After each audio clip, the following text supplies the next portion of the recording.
suspicious. What's up?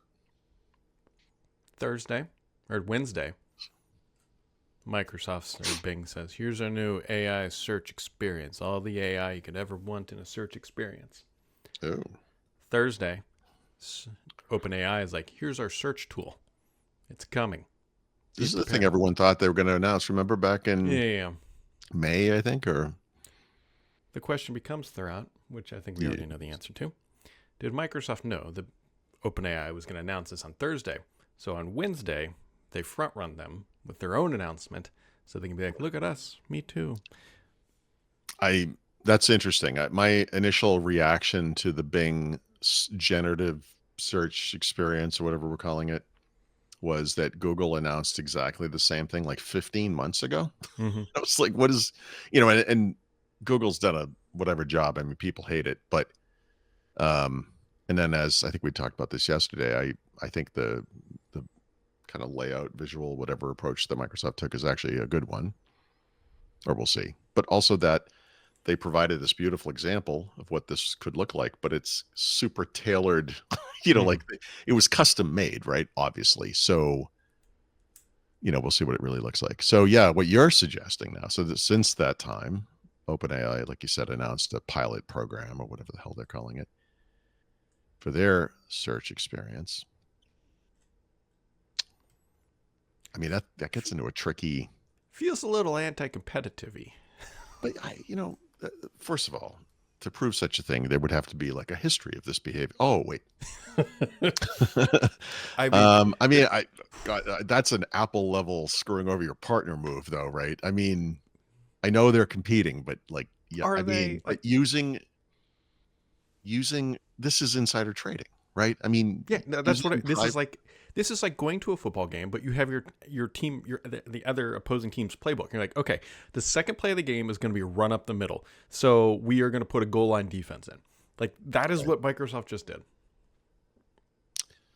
Yeah. Yeah. I mean, potentially. I mean, it's just weird. It's not, provable. It's funny. I never even went there. This never even occurred to me. I didn't draw this connection at all. Yeah. Thank you for putting that in my head. Cause I mean, I was just getting ready, like this close to trusting Microsoft again. It's just an observation that that little investment. I use this joke a lot, but and this dates back absolutely to the 1990s. Everyone knows the Daily Show with Jon Stewart, but before Jon Stewart was on the show, it started with this guy Craig Kilborn, who was a comedian, actor sort of. I mean, he's been in a couple of movies, whatever.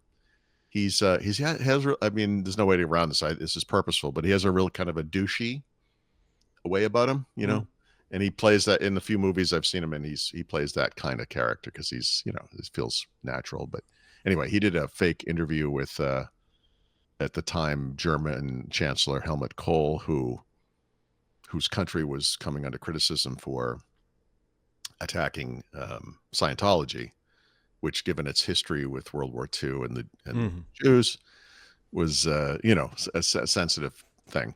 So Craig Kilborn asked him, I mean, given your history, like how do you rectify behaving like this again? And he said, Craig, it's like riding a bike.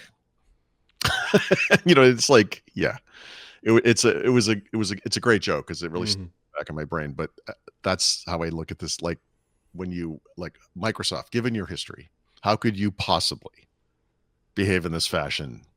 And it's like, Craig, it's like riding a bike. Yeah. It's almost like they paid for a competitive advantage. Wow. Yeah. Well, that's on page 1 of the anti-competitive playbook for big.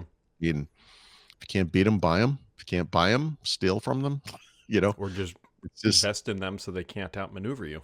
Yep. Oh yeah. This is a 2020 whatever addition to that guide. But yes, it's a variant of a familiar play. That's that's big tech's got a big tech. That's what they do. Well, the other thing they're going to probably try to do here is finagle this little CrowdStrike into a posturing move so that they can make Defender.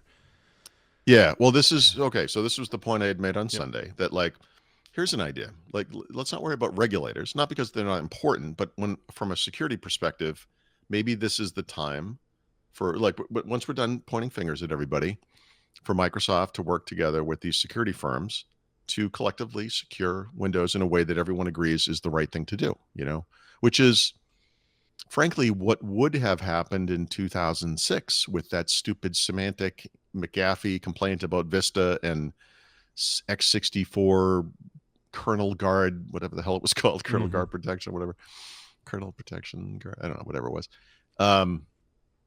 You know, they were so worried about Microsoft undercutting them and cutting them out of the picture. My stance at that time, by the way, not about this specific issue, but just in general, because Microsoft was starting to charge for security as well. Remember, they had that OneCare product that, you know, now is like Defender again. But anyway, you don't charge people to fix the problems you caused. And in the case of like security companies like McAfee or Symantec or whatever, you're charging customers to fix problems that Microsoft causes.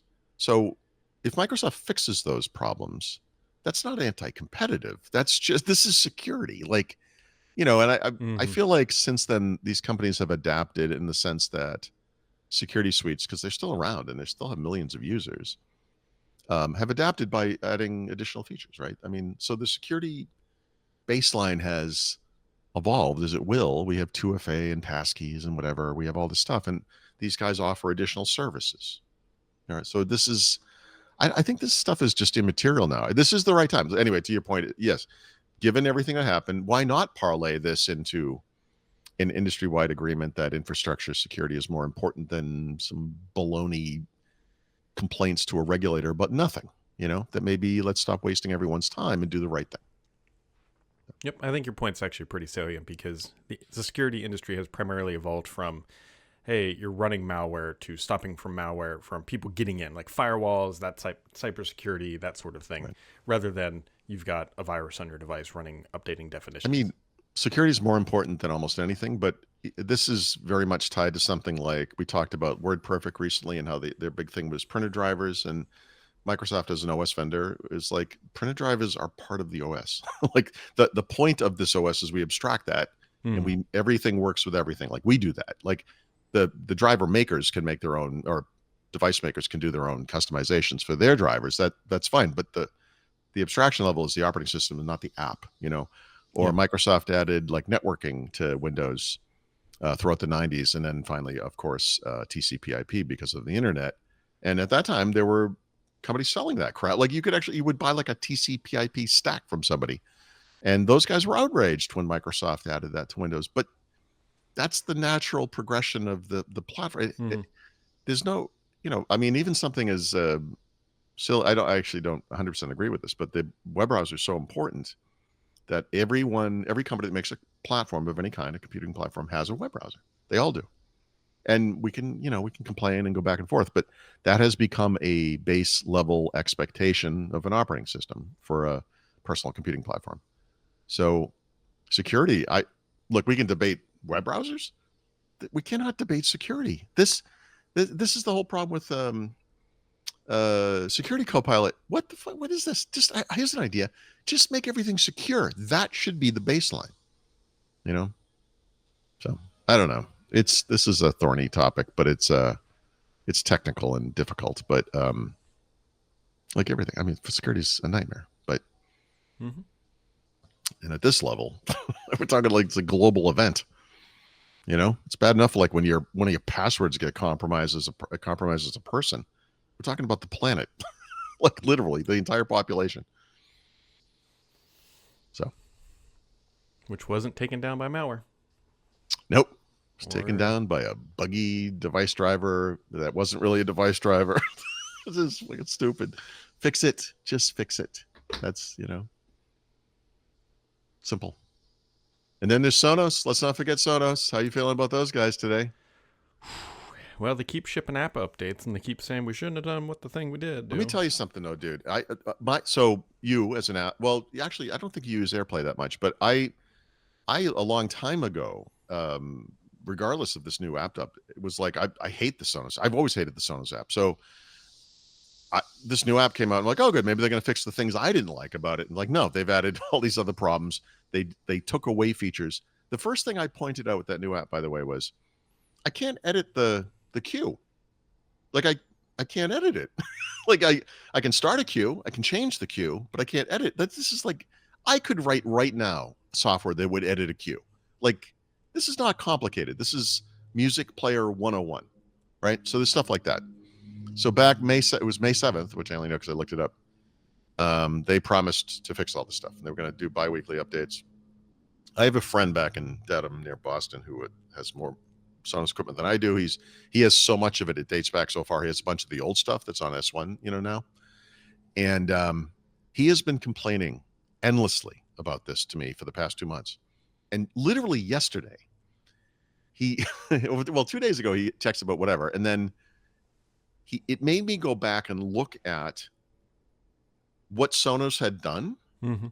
And I wrote him back and I'm like, dude, they've shipped an update every 2 weeks, but these updates don't address any of the concerns everyone had, like almost at all. Like there was one thing about alarms and one little, whatever, but I was like, this is crazy. And then yesterday he texted, he goes, dude, I go to start a podcast. He uses Pocket Cast. So we have to do Sonos. You have to do it through Sonos. You can't use Apple Play as an Android guy, whatever.